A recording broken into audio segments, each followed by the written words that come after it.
Hello and welcome to another video on my channel. So I have this C# project, like a capstone project that I use in my C# tutoring sessions. And multiple clients and multiple students, they used to ask me, the code is available on GitHub, but how to download it, how to run on the computer, I mean, what does it do, and so on and so forth. So this is like a very long pending request, and I've been away from all these video making for many months now, but now that I'm trying to get back to it slowly, so I figured, okay, let me just take care of that. So let's get to it. So this is a simple project, but it is pretty complex. It is fairly large, especially for a newcomer. I mean, I usually teach newcomers. That's what I really do. So first step is, of course, as always, go ahead and follow me on GitHub, visit my website, email me if you have any queries and stuff like that, and so on. Right then. So this is a microservices based project. Okay, microservice project means, like in .NET, there are many ways you can build any projects, but when you have a project, what you do is you divide each main concept of the project into a separate project in itself, and you'll see in a while. So the idea is very simple. Like in this project, I have an authentication server, I have a backend REST API server, and I have a simple web app. So the idea is very simple. So the authentication server is a separate project. So that's the authentication microservice. So it can be developed separately, it can be deployed separately, it can be maintained separately, and so on and so forth. Same thing with the backend REST API. That's a separate project, that's a separate microservice. Once again, you can develop the REST API separately, deploy it separately, and all that. And same thing with the web app. Web app is also a separate project, so that also can be developed separately and deployed independently, and so on. So that is where I'm trying to say, of course, when it comes to microservices, the idea is, of course, you divide the project to as smaller components as possible. So in my case, I wouldn't call this a pure microservice, but as far as I'm concerned, it does meet that requirement where each project is separate so that they can be maintained separately, developed separately, and deployed separately, and so on and so forth. So from that perspective, so I would call this a very simple, learning level, beginner level microservices project. So where is this project? So let me go ahead and get that for you. Oh, I didn't open. Oh, there we go. Okay, so there it is. So as always, I'll put the link in the description. So it's also there on my GitHub. If you go to GitHub and if you scroll, don't forget to follow me. Just scroll down and then just there it is. That's the project I'm talking about, C# for students. I'll put the link. Hold on. Let me just.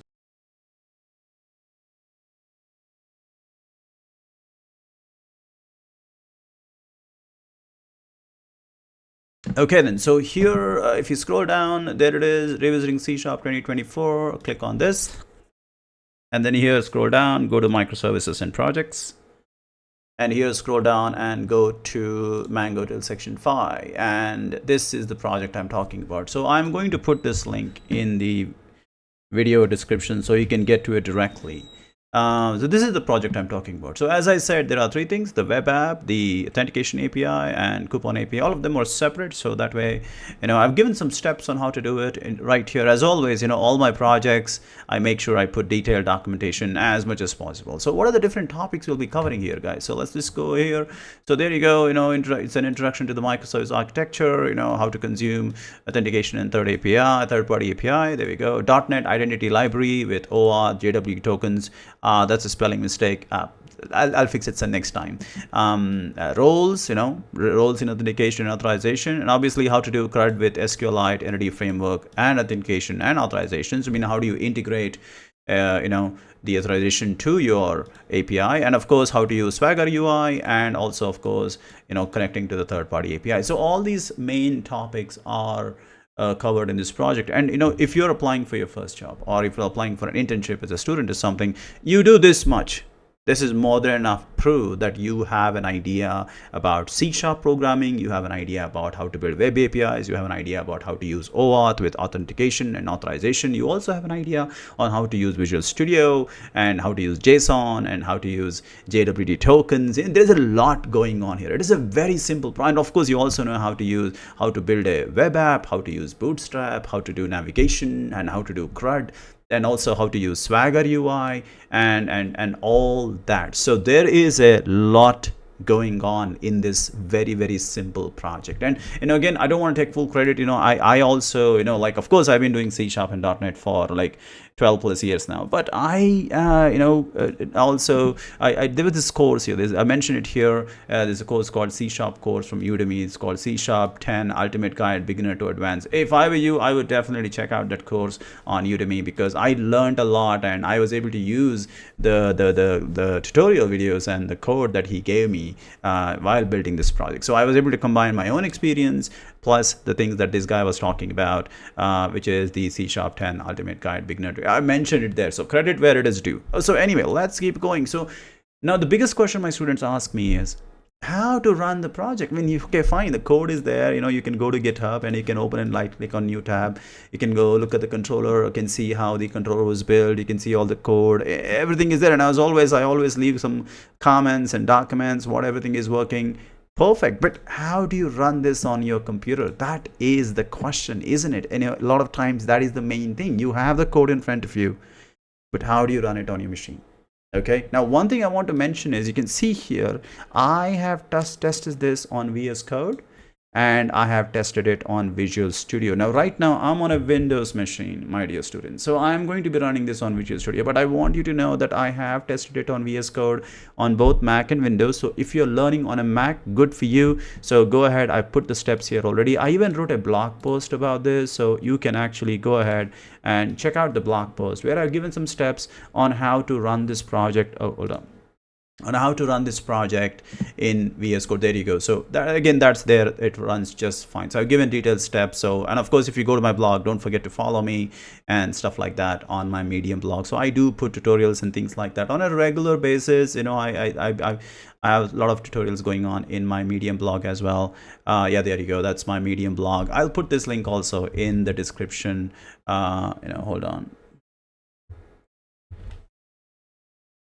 So yeah, give it a try. Okay, so let's come back to it. So I've given the steps already, but how do you download and run this project? Now, there are obviously two ways to get the project from GitHub. You can either clone it, which is the recommended way, but you can also just download it. Now, today, for the time being, I am going to go ahead and download this folder.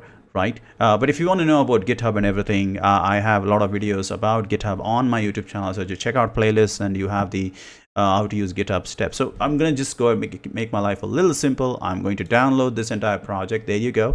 Depending on your internet speed, it'll take a while. So let's wait for it. So there you go. And then I'm going to go to downloads, and there it is. So I have the, I'm just bringing it up. Hold on.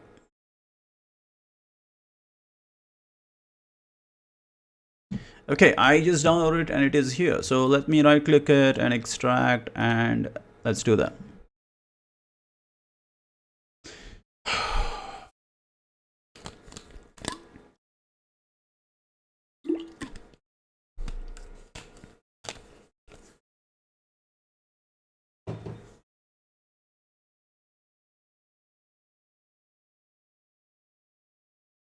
Done, and that is here. Let's open that in a new tab, and here, where are we going here? So let's see, this is in CS 2024, and inside here go into MS, and here you have the project called Mango till section 5. So there you go, folks. This is the location you have to go. You can also check the location when you come here. So click on this, and go here, and you can see the path in the top. So go into CS 2024 MS Mango till section 5. That's the location you should be looking for. So I am already in that location. So as I mentioned before, I have 4 folders here, but I'm interested in only these 3 folders: Web, Authentication API, and Coupon API. So as I mentioned in the steps before, below here, now I have to go ahead and create an empty project or a console project. So this is an important step. Without this, you can't run the project. So let's fire up Visual Studio. Now you can also run this in VS Code. I might do a video about that later, but right now, today, I'm going to focus on using Visual Studio 2022. And usually when you're working on .NET, Windows computers, even now, are better. Of course, for the last 5-6 years, you're able to run .NET on VS Code just fine. So if you're already used to VS Code, go ahead. I've left steps on how to do it. I even wrote the blog post as well. But a lot of times, even, I mean, I have a Mac as well, I have Windows as well, but when I'm working on .NET, I usually come back to the comfort zone of Visual Studio. So let's get to it. So let me go ahead and open Visual Studio. Okay, so the first step is to create an empty project. Very, very important step. So I'm going to go ahead and say create a new project. And I mean, I'm not getting an option to create I think there is an option somewhere to create an empty project. But if you don't see it, just click on console app and click next. Okay. So here what I want to do is I want to put this on a temporary location right now. So just let me go ahead and go to desktop, and I'm just going to create a folder called to delete C# video recording tutorial. I'll just create a folder. I like to use long names. There we go. And then what I'm going to do is I'm going to call this the coupon micro service. You can call it anything you want. It really makes no difference. Okay, and I'm using .NET, so that's fine.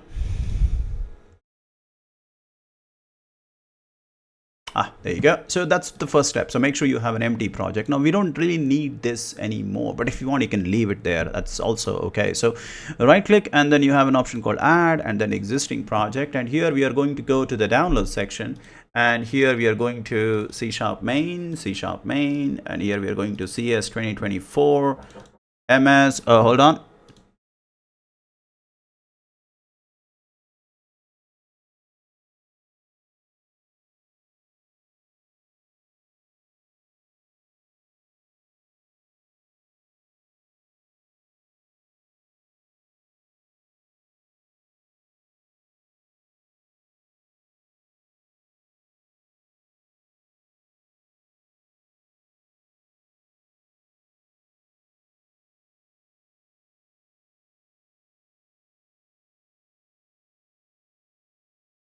Sorry about that. I'm just getting some upgrades done here in my home office. So that was that. Okay, so let's go inside here, and there you go. 3 projects, one by one. So just open each of them one by one. So first, let me open there's no reason, there's no specific order. Just open it in any order you want. So select this file, CS proj. Okay, just open that, and you'll see. Again, go ahead and trust it. Trust the project, please.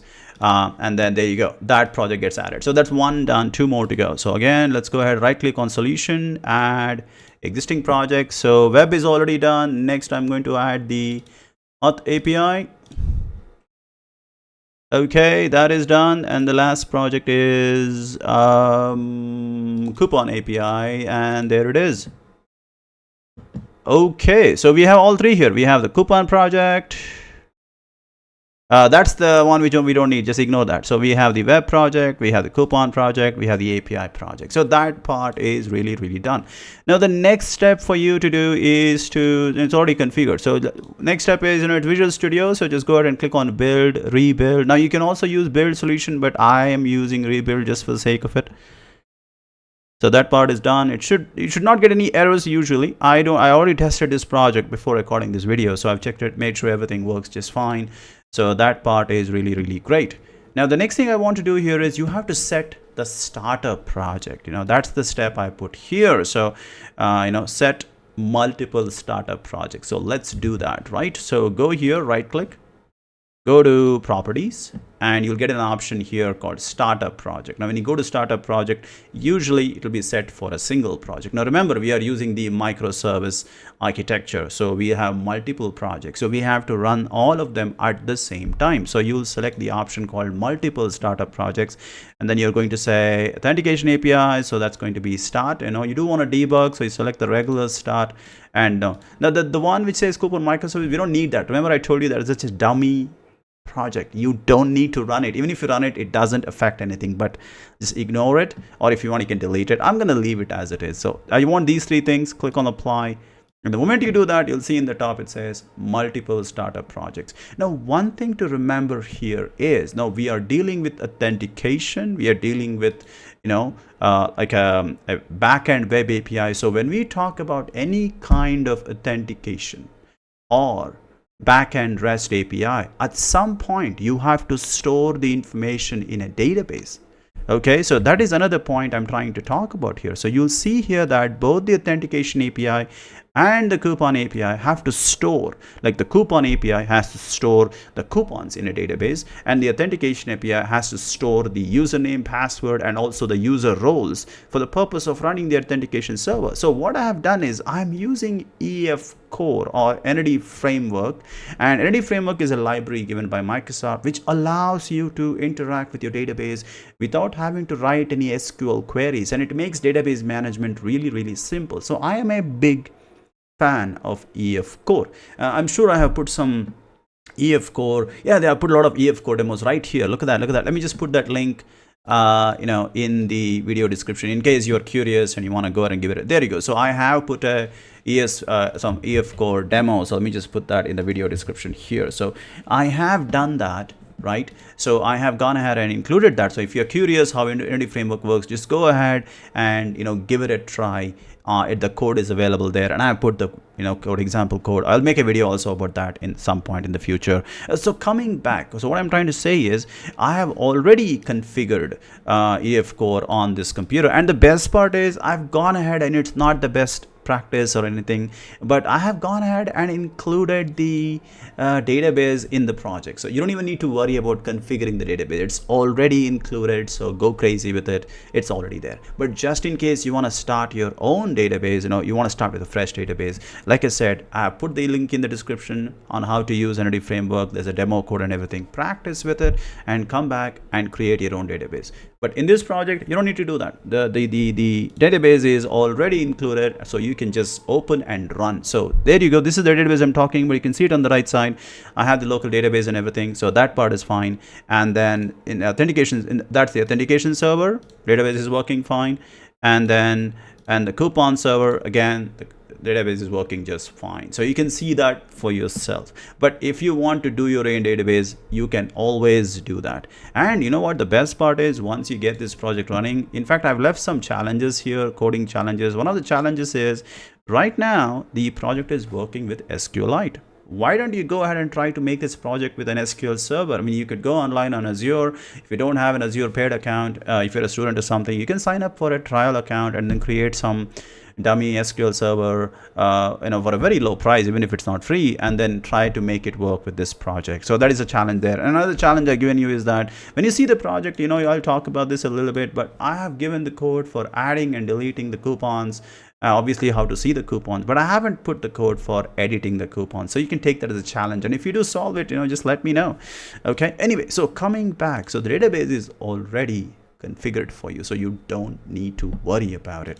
So everything is ready, build, rebuild, no errors, so it's all set. Let's go ahead, and I already selected multiple startup projects, and let's hit start. You see a lot of pop-up black windows and everything, don't worry about it. And then there you go. So I have 3 windows. Let me just put them side by side. Okay, there you go. The second window. Okay, and finally, where's the third window? There it is. I thought I lost it. Okay. All right, let's put them side by side. So there you go. You can see all 3 projects. I think my face is blocking. Let me just put this a little bit to the side. Hold on. Yeah.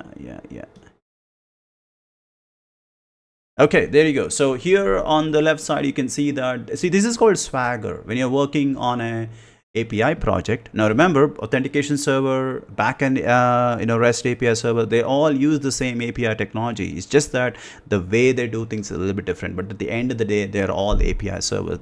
REST API server. People use the word REST API, backend servers, backend project, database server, whatever they want to call it. It's all ultimately really the same thing. The technology has become very simplified in the last few years, and also standardized as well. So Swagger is a API testing kind of user interface. In .NET, it is built into the .NET directly. It's very easy, and if you're using Node.js or something, you have to build your own Swagger and you have to build your own things like that. But the good thing about .NET is, because C# is a strongly typed language and all that, it's automatically starts inferencing things and gives you a ready to use Swagger interface. So I like that about .NET. A lot of things in .NET are automated, which makes your life easy as a developer. But anyway, this doesn't mean Node.js is bad. Or I mean, I also work on JavaScript and Node.js. There are a lot of videos about JavaScript and CSS and all that, and Node.js and React.js on my YouTube channel. But anyway, so coming back, so there you go. You have the projects working. All three of them are working. So there you go. That's very, very nice.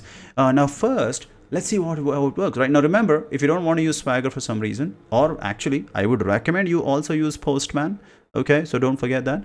Okay, now let's come back here. So I have all the things working here. Now one thing I always like to do is in all of my projects, I always have this endpoint called weather forecast. So I like to just go ahead and run it.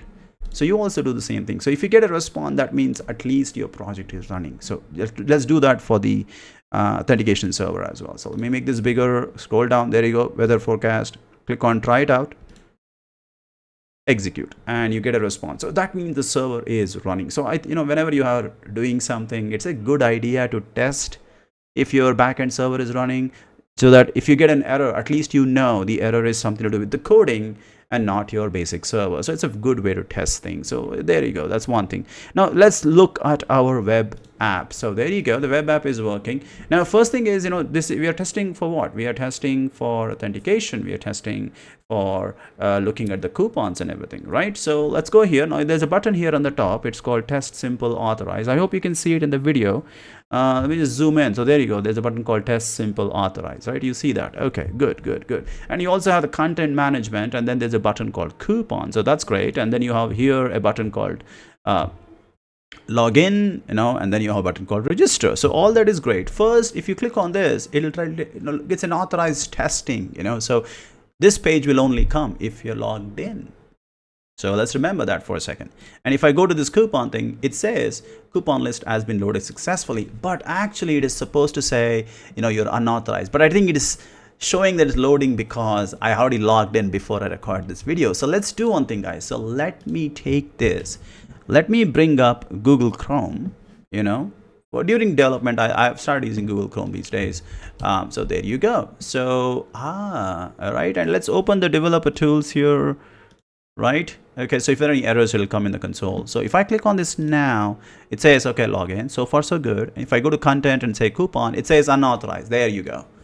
So I can't see the coupon unless I log in. So that means the authentication server is working. Okay, it was not working here because I already logged in. So that's just ignore that for now. Okay. All right, so there you go. So it's supposed to say unauthorized, so it is unauthorized, which is great. So we'll use Google Chrome for the rest of the video. Okay, so this part is fine. So it's not letting me go in, and here also it says unauthorized, so that's great. Now let's try to register an account. So I'll go to register. Okay, and then what is this?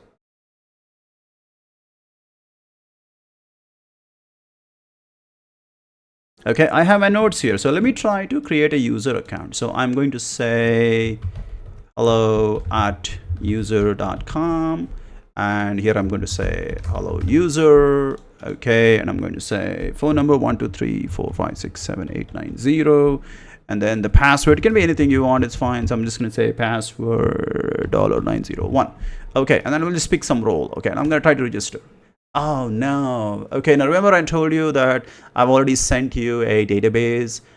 So that database already has a user called hello@user.com. So I can't use that anymore. So what I'll do is I'll say hello. What is the date right now? So it's September 9, 2024, and it's 2 p.m. So there you go. That's going to be unique.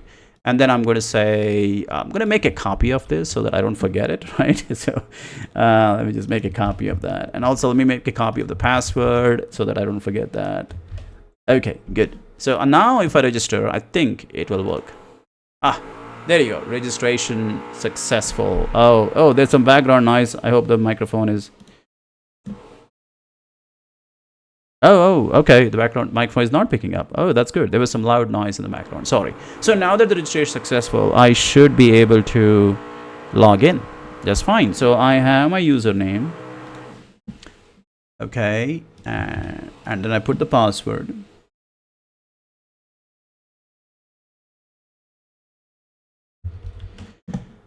Good. And log in. Boom.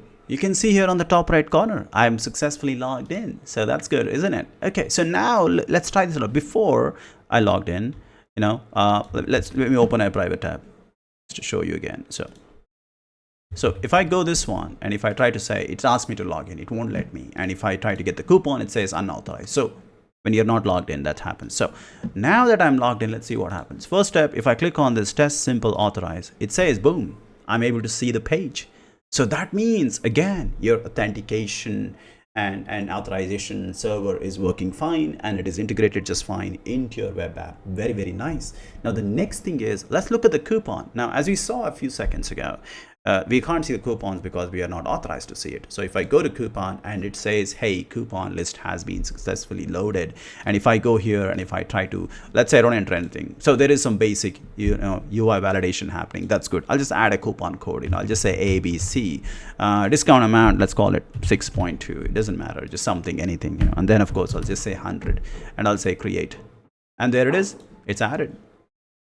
Right, and then I'll just try to delete the first one, and there you go, delete. It's done. You can also see in the console log some messages are coming, and that's all there is to it. And if I just click on log out and we log out, that's it. That's the project demo. So there's a lot of more things happening in that, in this project. Like for example, like I said, the code is really, really big. I mean, it is a very simple project. It is a beginner level project. I mean, I mostly teach beginners. That's what I've been doing for the last 12 plus years. But still, even though it's a beginner project, there is so much happening. There's so much happening. There is so many services being injected. If I go to program.cs, you can see a lot of things are being injected to this project. The database is being injected, options are being injected for observability, the identity library is being added, controllers are being added, they're being scoped with the token generator, authentication service is being added, endpoint explorer is being added, Swagger generator is being added. There is so much happening, even though this is a very, very simple project, and there is so much code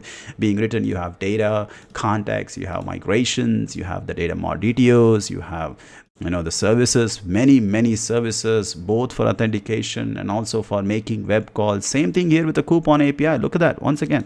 Look, so many things. Again, this is a beginner level project, very, very beginner level project, suitable when you're trying to apply for internship or your first job. C#.NET is big, it's massive. I don't think a project like this will help you get like a senior job or even a mid-experience job. Nothing like that. This is for entry-level internship and first-time programmer, first job, fresher job kind of project. But even then, this is a very, very complex project.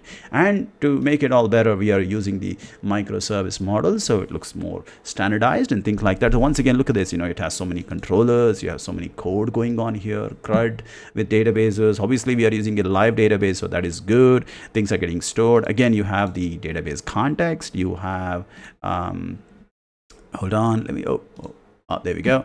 You have, again, you have many models, you have DTOs, cool, right? You also have the database models, you have the DTOs used to work with the database models. So many things are happening. And of course, finally, the web app project is being built using MVC. So again, if you go to views, we are using Razor technology. I know Razor is really, really old. I mean, these days, if you're building a front end, you probably have to use React.js. I have some tutorials on React.js, check it out on my channel. But still, Razor is not bad or anything. So again, this is a beginner project, good enough to apply for internships, good enough to apply for your first job and things like that. So Razor is still good, and all you need to have is some basic knowledge about HTML, C#, CSS, Bootstrap, and JavaScript, and you can use it. And it is still maintained by Microsoft. It is still supported by Microsoft. And as you can see, it looks really nice. It looks simple. It's easy to understand, it's easy to develop, it's easy to change, and so on and so forth. So there you go, folks. That is the project walkthrough that I wanted to do, show you all the different parts. Main thing is how to download it from my GitHub repository and how to run it on your computer. So the code is there. I'll probably do another video where I go deep into the code itself, like how I built it and things like that. But that's not today, though. Already this video has gone almost like 25 plus minutes now. So that is all there is to it. Hopefully this demo was useful to you. So as always, you have my email address, my website, my GitHub. Go ahead and follow if you feel. And that's all there is to it. I will see you in the next video.